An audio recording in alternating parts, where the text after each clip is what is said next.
এবং এরপর 2025 সালে চ্যাম্পিয়ন্স ট্রফি যখন যাবে টিম 2024-এ শেষকালে যখন কেকে রিলিজ করে দেয় অকশনের আগে, তো পাঞ্জাব তাকে মোটামুটি ভালো প্রাইসে কেনে। এবার 2025-এ যখন চ্যাম্পিয়ন্স ট্রফি খেলতে যাবে টিম, তার আগে ওয়ার্ম আপ ম্যাচে যেখানে ওপেন করছিল, ওয়ার্ম আপ ম্যাচে যেখানে ওপেন সিলেক্ট হয়েছিল রোহিত শর্মা, শুভমান গিল করবে, 3 নম্বরে বিরাট কোহলি, 4 নম্বরে কোচ গৌতম গম্ভীর ভেবেছিল যে 4 নম্বরে বিরাট কোহলি খেলবে এবং 3 নম্বরে জয়সওয়াল খেলবে এই হিসেবে ওয়ার্ম আপ ম্যাচে। কিন্তু ওই স্কোয়াডে শ্রেয়স আইয়ার ছিল, যেহেতু ওয়ার্ল্ড কাপে ভালো পারফরমেন্স ছিল, ওডিআই ফরম্যাটে ছিল 2023-এর ওয়ার্ল্ড কাপে করার পর। 2024-এ কিন্তু সেরকম হয়নি। 2024-এ গোটা বছরটায় কোথাও কিন্তু শ্রেয়স আইয়ারের নাম হয়নি, কোনো ইন্টারন্যাশনাল ম্যাচ খেলেনি, 2024-এ কোথাও ছিল। 2025-এ এরকম ব্যাপার হয়।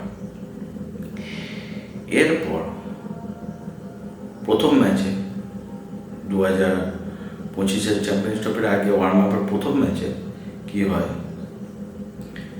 বিরাট কোহলির কোনো একটা প্রবলেম হয়, হালকা নিগেল ফিগেল ছিল বলে প্রথম ম্যাচটা মিস করে।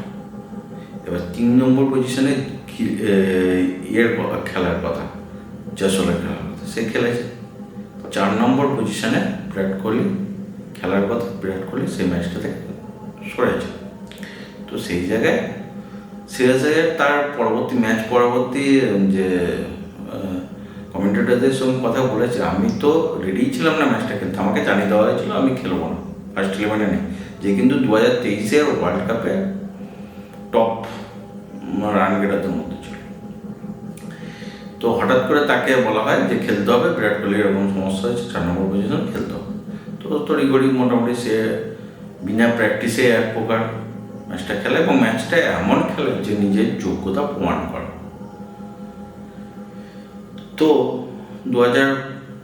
তার পরবর্তীকালে 2025-এর চ্যাম্পিয়ন্স ট্রফি খেলে এবং প্রতি ম্যাচে ভালো রান করে এবং পরবর্তীকালে IPL-এ পাঞ্জাব কিংস তাকে 26,75,00,000 কেনে, IPL-এ ক্যাপ্টেনশিপ করে এবং যে টিমটা 2014-এ ফাইনাল হারার পর কলকাতার পর 8-10 বছরের প্লে অফ কোয়ালিফাই করতে পারে, সেই টিমটাকে নিজে ভালো ব্যাটিং করে ক্যাপ্টেনশিপ করে ফাইনাল পর্যন্ত নেয় এবং কোয়ালিফায়ার 1 হেরে যাওয়ার পর যখন সবাই ভেবেছিল মুম্বাই আর ব্যাঙ্গালোর 2025-এর IPL ফাইনাল খেলবে, রোকো বলে একটা হয়েছিল, IPL নানা টিজার বের করে দিয়েছিল এবং মুম্বাই ফার্স্টে ব্যাট করে 200+ রান করে এবং সবাই 2025-এর IPL সেকেন্ড কোয়ালিফায়ারের ফার্স্ট ইনিংস পর্যন্ত সবাই কনফার্ম ছিল যে এবছর মুম্বাই আর ব্যাঙ্গালোর ফাইনাল হবে। কিন্তু একটা মানুষ জানতো এটা অন্যরকম। প্রথমে উইকেটও ফেলে দেয়, মুম্বাইয়ের যা বোলিং লাইন আপ ছিল, ট্রেন্ট বোল্ট, বুমরা, হার্দিক পান্ডিয়া, দীপক চাহার, এদিকে ইয়ংস্টারগুলো ভালো বল করছিল, তো কোনো ছিল না, আসে এবং তাবড়তোড় ইনিংস খেলে। শ্রেয়স আইয়ার 2-3টে উইকেট পড়ে যাওয়ার পরে নিজে একা হাতে 200-র উপরে স্ট্রাইক রেটে বুমরাকে থেকে শুরু করে সমস্ত বোলারদেরকে একদম কন্টিনিউ বিগ হিট মেরে একদম ম্যাচটাকে জেতে এবং ফাইনালে পাঞ্জাবকে নিয়ে যায়। আর শ্রেয়স আইয়ার হয়ে যায় IPL-এর প্রথম ক্যাপ্টেন যে অ্যাজ এ ক্যাপ্টেন 3টে ফ্র্যাঞ্চাইজিকে প্লে অফসে কোয়ালিফাই করিয়েছে এবং ফাইনাল খেলেছে।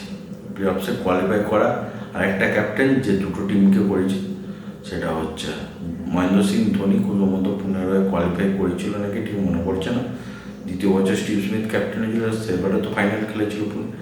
কিন্তু হার্দিক পান্ডিয়া এবছর মুম্বাইকে কোয়ালিফাই করালো প্লে অফসে এবং গুজরাটের হয়ে ফাইনাল উইনার হয়ে গেল। এবং এই হলো শ্রেয়স আইয়ারের ঘটনা।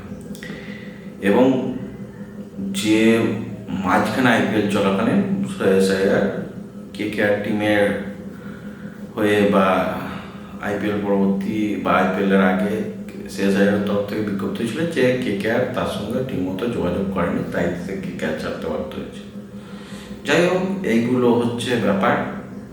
হ্যাঁ, শ্রেয়াস আইয়ারও বারবার যারা শ্রেয়াস আইয়ার ফ্যান, শ্রেয়াস আইয়ার নর্থ সিলেট নিয়ে কথা বলছে, তাদেরও এটা বোঝা উচিত শ্রেয়াস আইয়ারেরও কিছু দোষ আছে, বিসিসিআইয়েরও কিছু দোষ আছে। একটা জিনিস আমাদেরকে বুঝতে হবে যে এখানে পুরোপুরি দোষটা বিসিসিআই আর গম্ভীরকে দোষ দিচ্ছে। গম্ভীর হয়তো কিছুটা শ্রেয়াস আইয়ারের প্রতি অফেন্ডেড হয়েছে। গম্ভীর চেয়েছিল কেকেআরে থাকুক, কেকেআর ছেড়ে দিয়েছে।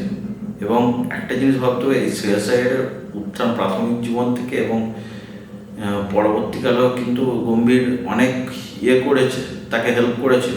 প্রথম গম্ভীরই কিন্তু তাকে ক্যাপ্টেনশিপ হিসেবে দিয়েছিল। তো গম্ভীরের সঙ্গে নিশ্চয়ই গম্ভীরকে যারা জানে, গম্ভীর কিন্তু কেন গম্ভীর তার প্রতি খারাপ করবে, আজকে শুভমান গিলকে করছে, শ্রেয়াস আইয়ারের প্রতি কেন বিরূপ? শ্রেয়াস আইয়ারের যদি কোনো সমস্যা না থাকে, এটা কিন্তু ভাবতে হবে। সবাই যে গম্ভীরের দোষ, কেকেআর টিম ছেড়ে দিয়েছে। শ্রেয়াস আইয়ার নিজেও বলেছে যে কেকেআর থেকে সে যতটা নাম পাওয়ার কথা পায়নি। কেকেআর টিম ভাবতে হবে, কেকেআর টিমে বরাবরই গম্ভীর কেকেআর টিমের যে আজকে টপ 3-4 টিমের মধ্যে কেকেআর টিমকে ধরা হলো, সেটা গম্ভীরের জন্য। কেকেআর গম্ভীরকে ছাড়া কিছু না, গম্ভীর সেখানে থাকবে। কিন্তু শ্রেয়াস আইয়ারের এত ইম্যাচুরিটি, ও আজকে পাঞ্জাবকে ফাইনালে তুললো, ওর যদি মনে হয় গম্ভীর তো চলে যাচ্ছিল, ও তো তারপরে বেরিয়েছে, ও তো আর একটা বছর তুলে কেকেআর থেকে ভালো খেলে দেখাতে পারতো যে আমি ক্যাপ্টেন বলে আমি ভালো পারফরমেন্স করেছি বলে। না, সেখান থেকে বেরিয়ে গিয়ে কন্ট্রোভার্সি ক্রিয়েট করে সে চলে গেল, তার ইগোর এবং কেকেআরের ম্যাচ যেটা পাঞ্জাবের সঙ্গে কেকেআরের হয়েছিল, সেখানে অনেক আজে বাজে কমেন্ট বা করেছিল, অঙ্গভঙ্গি করেছিল। আমি অ্যাজ এ কেকেআর ফ্যান বলে শ্রেয়াস আইয়ারকে দোষারোপ করছি না, কিন্তু এটা যারা ক্রিকেট বোঝে ভালো করে করলে শ্রেয়াস আইয়ারের দোষ আছে, বিসিসিআইয়েরও হয়তো দোষ আছে।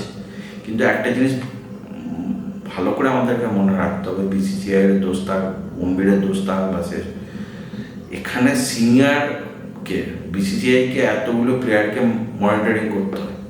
হ্যাঁ, সে হচ্ছে সিনিয়র পার্সন, এখানে মেজরিটি, তাকে সে মিনিমাম রেসপেক্টটুকু পাওয়ার যোগ্য। তার সঙ্গে তুমি, তার একটা ল থাকবে, তার রুলস থাকবে। সে বলছে তোমার প্রবলেম, তুমি হচ্ছে এনসিএতে আসো, এনসিএ থেকে ফিট ডিক্লেয়ার, তুমি রঞ্জি খেলো, তুমি কমিউনিকেট করছো না। পরবর্তীকালে যখন ওরকম সমস্যা কমিউনিকেট করেন, তো এই জিনিসগুলো। তারপর শ্রেয়াস আইয়ারকে যখন চ্যাম্পিয়ন্স ট্রফি জেতার পর এত ভালো ভালো, যখন সেক্রেটারি কুসমুদ্র রজার বিনি ছিল, জয়সা ছিল, যখন কোর্ট বিলি হয়, শ্রেয়াস আইয়ার সেই জায়গাতেও যারা ক্রিকেট বোঝে, যারা মেন্টালিটি বোঝে, তারা দেখে শ্রেয়াস আইয়ার কিন্তু যে পার্সোনালিটিতে নিয়েছিল, ইগো দেখিয়ে গিয়েছিল স্টেজে, প্রত্যেকটা জিনিস লক্ষ্য করার মতো। আজকে তুমি ভালো খেলে একটা ট্রফি পাচ্ছ, তোমাকে যে ট্রফি দিচ্ছে, ভাবতে হবে তোমাকে যে ট্রফি দিচ্ছে তাকে তুমি ইগো দেখাচ্ছ, মানে কতটা ইম্যাচিওর হলে সে ট্রফি দিচ্ছে, আমি ইগো দেখাচ্ছি। কিন্তু একটা জিনিস ভাবতে হবে, দিনের শেষে যেমন জলে থেকে কুমির এবং ডাঙায় থেকে বাঘের সঙ্গে ঝগড়া করে লাভ নেই, সেরকম তুমি ইগো দেখাচ্ছ। এবার ঘুরে সে যদি ইগো দেখায়, তখন তোমারই তো প্রবলেম হবে না। কিছু কিছু জায়গায় আমাদের নিজেদের ইগোটাকে সাইড করে রেখে, সময় যদি ইগো দেখানোর হয়, কারোর প্রতি রাগ দেখে, সময়ের ব্যবহার করতে। যারা বিচক্ষণ মানুষ তারা সময়ের জন্য ওয়েট করে, ঠিক আছে? আজকে আমরা উদাহরণস্বরূপ বলতে পারি, আজকে যদি গম্ভীর ইগোয়েস্টিক পার্সন হয়েছে বা গম্ভীর রাগ দেখাচ্ছে, তো গম্ভীর সময়ের অভাব করেছে, সময়ের জন্য ওয়েট করেছে, অনেক স্ট্রাগল করেছে। তো যাই হোক, কন্ট্রোভার্সিয়াল কথাবার্তা চলবে, আমি যতটা জানি করি ডিসক্লোজ করলাম। শ্রেয়াস আইয়ার আগামী দিনে অবশ্যই আসবে। এবছর একটা জিনিস মাথায় রাখতে হবে, 9টা মাত্র ওডিআই ম্যাচ খেলবে ইন্ডিয়া। শুধুমাত্র ওডিআই ফরম্যাটে শেষ থাকলে মানে একটা এত ভালো প্লেয়ার যে 3টে ফরম্যাটের প্লেয়ার, তাকে কিন্তু মাত্র 9টা দিন ইন্টারন্যাশনাল ম্যাচ খেলাবে ইন্ডিয়া, এটাও ভাবতে হবে। যদি ওকে কনসিডার করবার ইচ্ছা থাকে, শুধুমাত্র ওডিআই না, ভবিষ্যতে জন্য 3টে ফরম্যাটেরই প্লেয়ার। আর শ্রেয়াস আয়ারকেও ইগোকে একটু সাইডে রেখে মোটামুটি অ্যাজ এ নর্মাল বিহেভিয়ারে KL রাহুল, শুভমান গিল, আদার প্লেয়াররা যেভাবে বিহেভিয়ার, তারা কন্ট্রোভার্সিতে যায়নি, কিন্তু এসে খেলতে হবে। একটা কথা আছে, এখানে গম্ভীরের যা অ্যাটিটিউড আছে, একটা জায়গায় দুজন অ্যাটিটিউডওয়ালা পার্সন থাকতে পারে, একজনকে সাইড হতেই হবে। এখন গম্ভীরের এরা চলছে, সবাই বলে গম্ভীরেরা। তো ওখানে শেষ জায়গায় ইগো নিয়ে থাকতে হবে, বা ইগো সরাতে হবে, না হলে সরে যেতে হবে। যাই হোক, আমার এই আলোচনার বিষয়বস্তু এই যা জানি বললাম শেষ জায়গার সম্পর্কে। হয়তো একটু বেশি শেষ জায়গার টপিকটাই ছিল শেষ জায়গার প্রতি, তাই শেষ জায়গার সম্পর্কে যা জানি ভালো খারাপ সব বলার চেষ্টা করলাম। কেউ হয়তো এটাকে নেগেটিভ ওয়েতেও নিতে পারে, কেউ হয়তো পজিটিভ। ভালো খারাপ যা মনে হলো কমেন্ট করে জানাও।